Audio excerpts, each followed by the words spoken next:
So in the 1950s, there were two cardiologists that began a study that would determine what sort of character or personality group would be more prone to having heart issues or maybe strokes. These two cardiologists, in their hypothesis, separated their subjects into two different groups. The two groups are the type A personalities and the type B personalities. See a lot of smiles on your faces. Look like we got a lot of type A's in the room. What are the type A personalities like? Those are the folks that live by the spreadsheet. They have their calendar all in order. They like to be under stress. They operate best under stress. They can be sometimes a little compulsive.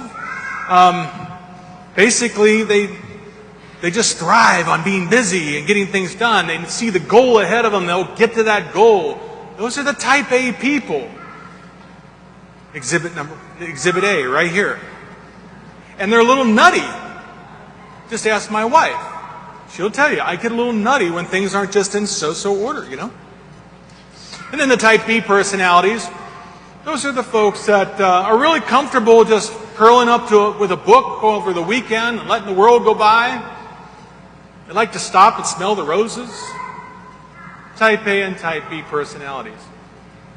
Now, because of modern medicine, of course, and the hypothesis is no longer around, the study has come and gone, because people are living longer. But you know, it's funny how this type A personality, how it's morphed into almost a way of life. How many of us in this room have cell phones? You don't have to raise your hands. I know everybody's got one. How many in this room have those smartphones? Probably 2/3, if not all of us, have a smartphone.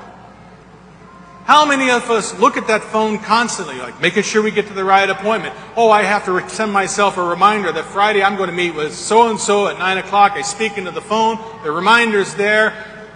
We're morphing into type A people. I mean, the cell phone has now raised the standard of how we live. We have to be busy. We have to have our schedules in line. We have to do this, that, and the other. We've got to check our bank accounts. All of this. Just to be more efficient. It's a little nutty. And if you think the gospel is about type A and B personalities, you're wrong. It's easy to look at the gospel, hear the message of the gospel, and come to the conclusion, well, Martha, she's a type A personality and Mary is a type B. Has nothing to do with it. Because the gospel is calling us all to become more type C personalities. To become more contemplative. To live a life more prayer-filled. To recognize the presence of God in our midst. To be contemplative. And knowing that the situations of life and how we conduct ourselves within life, they can get out of hand if we don't see the presence of God within our lives. Mary is a model for that. Now, Martha's not doing anything wrong. Believe me. In her culture, she was really living what she was supposed to live, how she was supposed to live. She met the standard of that culture. When someone was welcomed into your house, you showed them hospitality because by chance, you might break bread with that person. And if you break bread with that person, that's almost like a covenant between you now. You're no longer just my guest. We're brothers and sisters. To break bread with someone, we become family. So Martha was well aware of that. And Jesus doesn't castigate her. Jesus even recognizes this is a cultural norm. Maybe Martha was making Jesus a sandwich. That's not a bad thing to do. But what he was saying, even though we try to live within our own cultural norms, he was saying there's still a better way. There's a type C personality, a contemplative personality. And that type of personality takes a lot of discipline, a disciplined prayer life, a discipline to know that God is present to us 24/7, 365, all around us, even though we sometimes are absent and not present to God. Doesn't that make sense? God is present to us. Even in our darkest moments, when life seems to be crashing down around us, a type C personality will become contemplative and surrendering that to the God who is present to that person. A type C personality, when feeling totally unloved, could turn to the loving God, and God would turn to that person, pouring a tsunami of love into that person. A type C personality could be the one seeking mercy, knowing that the mercy of God is met with that desire. A type C personality would look beyond themselves and know that the God of the universe is also the God that's closer to me than I am to myself. That's a type C personality. That's what we're called to be. I have a dear friend who was one of our pastors years ago. His name is Father Bill Wagner. Father Bill was also the presider at our wedding, my wife and I, when we got married in October of '93. Great guy. We're very close to this day. And after I was ordained 16 years ago, I was called to a very tragic situation, and I sought some advice from my dear friend. I called him up and I said, there's this situation, and I was listing everything that I should do, and my type A personality was kicking in. I was building a list, the check boxes next to it. And Father Bill said, Tim, don't dismiss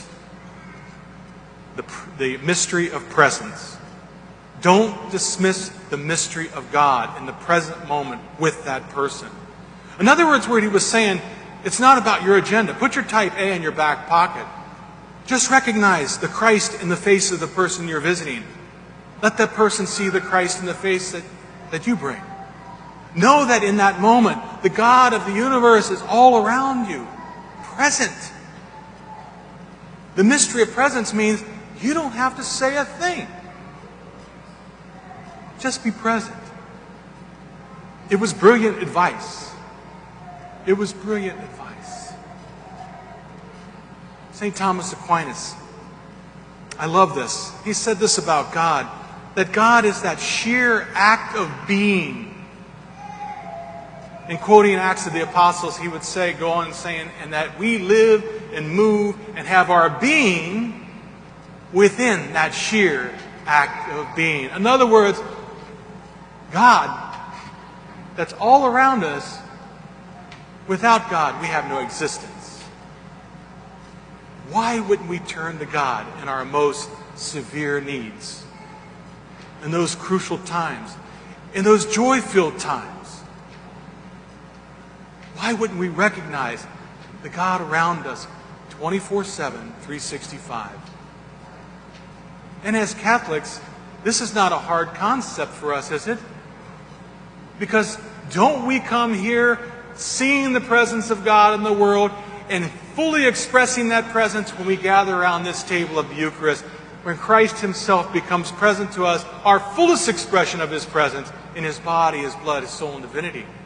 This is not a foreign concept to us, but yet it can escape us because we're busy with our phones, our schedules.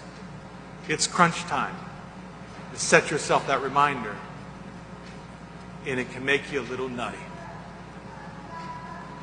The gospel message is clear, very clear. Mary is a good model for Martha and for us. Be in the presence of God. And know within that presence, know that no matter what happens, you'll never be alone.